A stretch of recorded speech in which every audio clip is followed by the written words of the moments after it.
सभी साथियों का मैं पीसी यादव अपने एकेडमी प्लेटफॉर्म पर पुनः अभिनंदन करता हूं। साथियों, जैसा कि आप जानते हैं कि मैं ARO स्पेशल के अंतर्गत सामान्य हिंदी से संबंधित जो प्रश्न पत्र प्रारंभिक परीक्षा में पूछे जाते हैं, जो प्रश्न आते हैं, उन्हीं प्रश्नों की सीरीज में हम आपसे पिछला जो वीडियो साझा किया है, उस वीडियो में अनेक शब्दों के लिए एक शब्द से संबंधित टॉपिक था। आज उसी टॉपिक को हम आगे बढ़ा रहे हैं। अनेक शब्दों के लिए एक शब्द, उस टॉपिक में जो हम स्त्रियों से संबंधित प्रश्न हल करा रहे थे, आज उसी कड़ी का एक दूसरा वीडियो है। इसमें भी स्त्रियों से संबंधित ही प्रश्न हैं। तो कुल मिला के स्त्रियों से संबंधित ये 2 वीडियो होंगे और ये दोनों वीडियो में स्त्रियों से संबंधित जो भी प्रश्न पूछे जाते हैं, वे सभी प्रश्नों के उत्तर आपको मिलेंगे। तो बिना देरी किए आज के प्रश्नों की करते हैं शुरुआत। अनेक शब्दों के लिए एक शब्द। इसमें जो पहला प्रश्न है कि वह स्त्री जो सूर्य को भी ना देख सके। ऐसी स्त्री जो किसको ना देख सके? सूर्य को ना देख सके। वह स्त्री क्या कहलाती है? इस सेंटेंस का आशय यह है कि उस स्त्री को ऐसे पर्दे में रखा गया है, उस जगह रखा गया है, उसको बाहर आने से रोका गया है कि वह सूर्य का भी दर्शन नहीं कर सकती। तो ऐसी स्त्री जो सूर्य को भी ना देख सके, वो क्या कहलाती है? यानी उसके लिए क्या एक शब्द सटीक है जो इस सेंटेंस के लिए उपयुक्त होगा? तो वह शब्द है आसूर्यपस्या। क्या है? आसूर्यपस्या।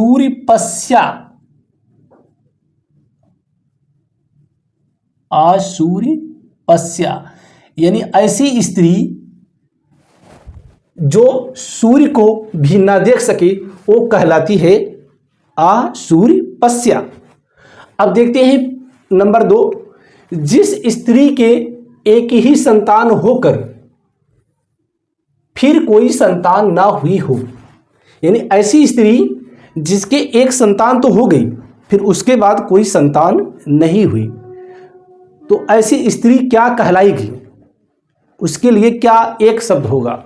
उसके लिए जो सही उत्तर होगा वो होगा काकबंध्या। काकबंध्या।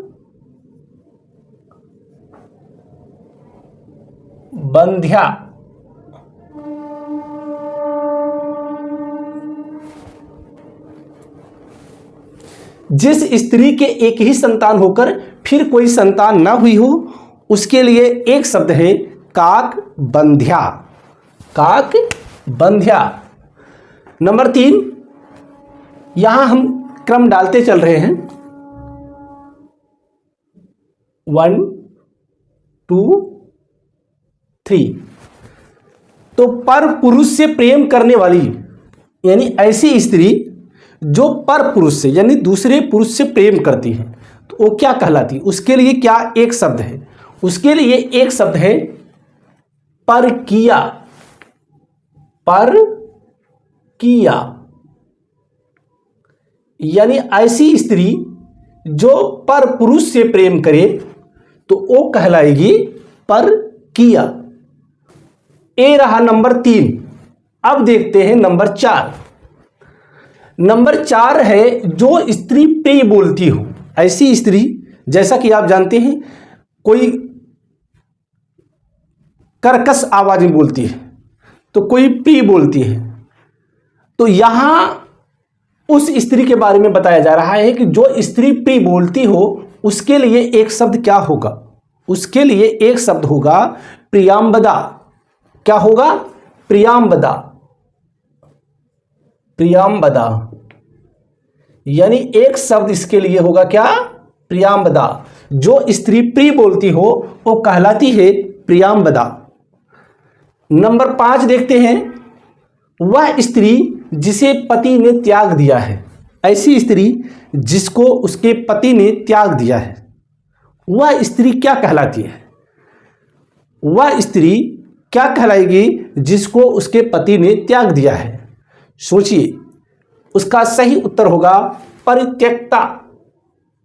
परित्यक्ता। जो परित्यक्ता होती है जो परित्यक्ता स्त्री होती है उसको उसके पति ने त्याग दिया है, यानी ऐसी स्त्री जिसे उसके पति ने त्याग दिया है वो कहलाएगी परित्यक्ता। परित्यक्ता। जैसा कि आप जानते हैं कि जिसका पति मर चुका हो तो वो क्या कहलाएगी? विधवा। जिसका पति मर चुका हो वो कहलाएगी विधवा, और जिसका पति उसको त्याग दिया हो वो कहलाएगी परित्यक्ता। नंबर 6 क्या है?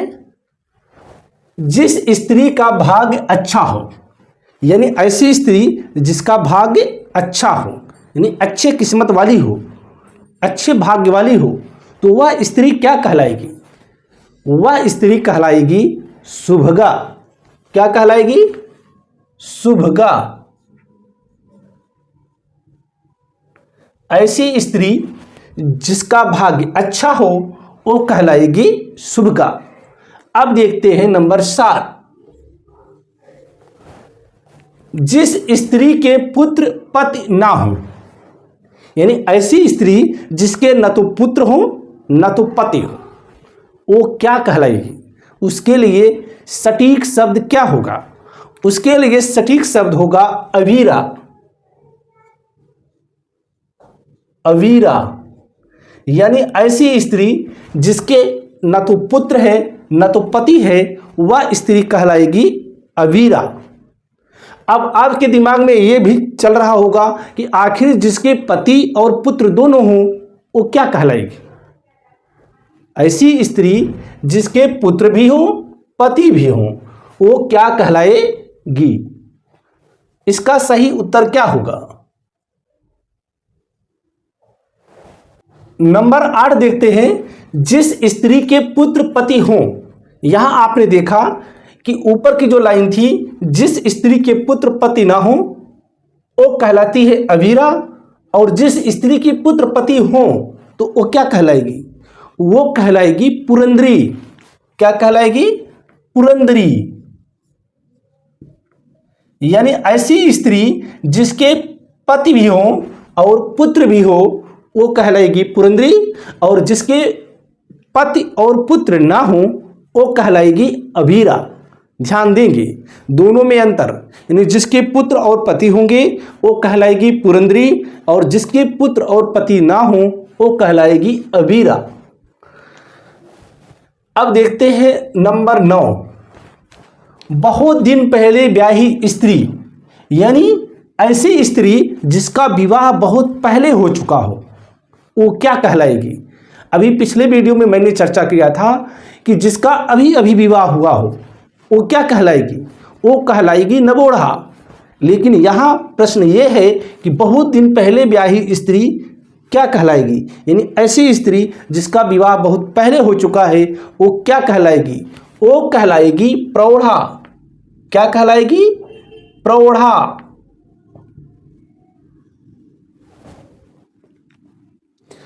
अब देखते हैं नंबर 10। नंबर 10 क्या है? नंबर 10 चंचल आंखों वाली स्त्री। चंचल आंखों वाली स्त्री, इसका सही उत्तर क्या होगा? इसका उत्तर होगा लोलाच्छिका। लोलाच्छिका। चंचल आंखों वाली स्त्री क्या कहलाएगी? लोलाच्छिका। यानी ऐसी स्त्री जिसकी आंखें चंचल हैं वो कहलाएगी लोलाच्छिका। नंबर 11। नंबर 11 अगर देखते हैं तो यहां लिखा है वीर पुत्र को जन्म देने वाली, यानी ऐसी स्त्री जो वीर पुत्र को जन्म दे रही है तो वो क्या कहलाएगी? यानी वीर पुत्र को जन्म देने वाली किस नाम से जानी जाएगी? वो जानी जाएगी वीर प्रसू के नाम से। वीर प्रसू। वीर प्रसू। नंबर 12। नंबर 12 में क्या है? विरह में जलने वाली स्त्री। विरह में कौन जलता है? ऐसी स्त्री जिसका पति उसके पास नहीं है, तो वह विरह में जलती है। यहाँ विरह का तात्पर्य दुख है। तो विरह में जो जलने वाली स्त्री होती है वो कहलाती क्या है? वो कहलाती है विरह विदग्धा। क्या कहलाती है? विरह विदग्धा। ऐसी स्त्री जो विरह में जल रही है वो कहलाती है विरह विदग्धा। विरह विदग्धा। नंबर 13। नंबर 13 क्या है? मृग के समान आंख वाली। यहां आपने देखा था चंचल आंखों वाली स्त्री क्या कहलाती है? लुलाच्छिका। अब आ गया है नंबर मृग के समान आंख वाली स्त्री, यानी ऐसी स्त्री जिसकी आंख कैसी है? मृग के जैसी है। आपने रामचरितमानस में देखा होगा जब राम की पत्नी सीता का हरण हो जाता है, राम लक्ष्मण वन वन भटकते हैं, सीता को ढूंढते ढूंढते वो इधर उधर बिलखते हैं। तो राम पूछते हैं कि हे खगमृग हे मधुकर श्रेणी, तुम देखी सीता मृग नयनी। यानी वो खग से पूछते हैं, हे खग मृग, हिरण से पूछते हैं, मधुकर श्रेणी तुम देखी सीता मृग नयनी, क्या आप लोगों ने मेरी सीता को देखा है जिसकी आंखें कैसी हैं? मृग नयनी हैं, यानी उनकी आंखें मृग जैसी हैं। तो यहां प्रश्न यह है कि मृग के समान आंख वाली स्त्री क्या कहलाती है? तो आप सही समझ रहे हैं, आपका अनुमान बिल्कुल सही है। इसका सही उत्तर वही होगा जो आपने सोचा है, मृग नयनी। मृग नयनी यानी ऐसी स्त्री जिसकी आंखें मृग के समान हैं, तो वो कहलाएगी मृग नयनी। अब देखते हैं नंबर 14। नंबर 14 क्या है? नंबर 14 है मीन की तरह सुंदर आंख वाली स्त्री। मीन माने क्या होता है? मीन माने मछली। प्रश्न यह भी पूछा जा सकता है कि मछली के जैसी सुंदर आंख वाली स्त्री क्या कहलाएगी? यह भी पूछा जा सकता है कि मीन की तरह सुंदर आंख वाली स्त्री क्या कहलाएगी? ऊपर क्या था? मृग के समान, अब क्या है? मीन के समान। तो इसका उत्तर होगा मीनाक्षी। क्या होगा? मीनाक्षी। यानी जिसकी आंखें मीन के समान हैं, यानी मछलियों की आंख जैसी हैं, यानी मीन की तरह सुंदर आंख वाली। यानी जैसे मछलियों की आंखें सुंदर होती हैं वैसी किसी स्त्री की आंखें अगर हैं तो वो कहलाएगी मीनाक्षी। नंबर 15। अब देखते हैं नंबर 15। 15 में क्या पूछ रहा है? हंस के समान चलने वाली स्त्री। यानी ऐसी स्त्री जो हंस के समान चाल चलती है, यानी जैसे हंस की चाल होती है, अगर ऐसी कोई चाल चलने वाली स्त्री है तो उस स्त्री को क्या कहा जाएगा? तो उस स्त्री को कहा जाएगा हंसगामिनी। क्या कहा जाएगा? हंसगामिनी।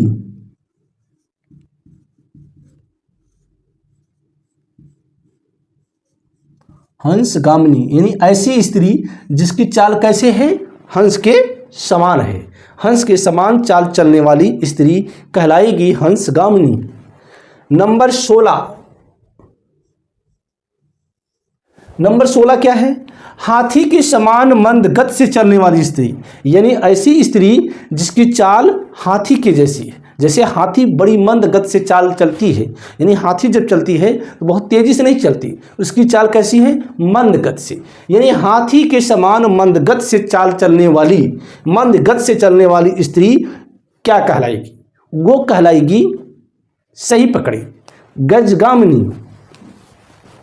इसका सही उत्तर होगा गजगामिनी। यानी हाथी के जैसी मंद गति के समान चाल चलने वाली स्त्री कहलाएगी गजगामिनी। नंबर 16। आप पहुंचते हैं नंबर 17। नंबर 17 क्या है? ऐसी कन्या जिसके विवाह का वचन दिया गया हो। ऐसी कन्या जिसके विवाह का वचन दे दिया गया हो वो क्या कहलाएगी? इसका सही उत्तर होगा वाग्दत्ता। वाग्दत्ता।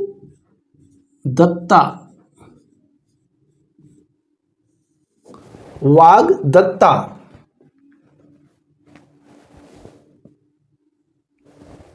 नंबर 18। नंबर 18 में क्या पूछा है? वह लड़की जिसका विवाह होने को है, यानी ऐसी लड़की जिसका विवाह होने वाला है वो क्या कहलाएगी? वो कहलाएगी वैवाहिकी। क्या कहलाएगी?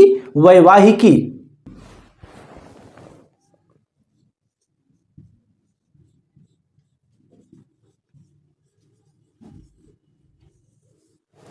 अब नंबर 19 ये रहा अंतिम प्रश्न।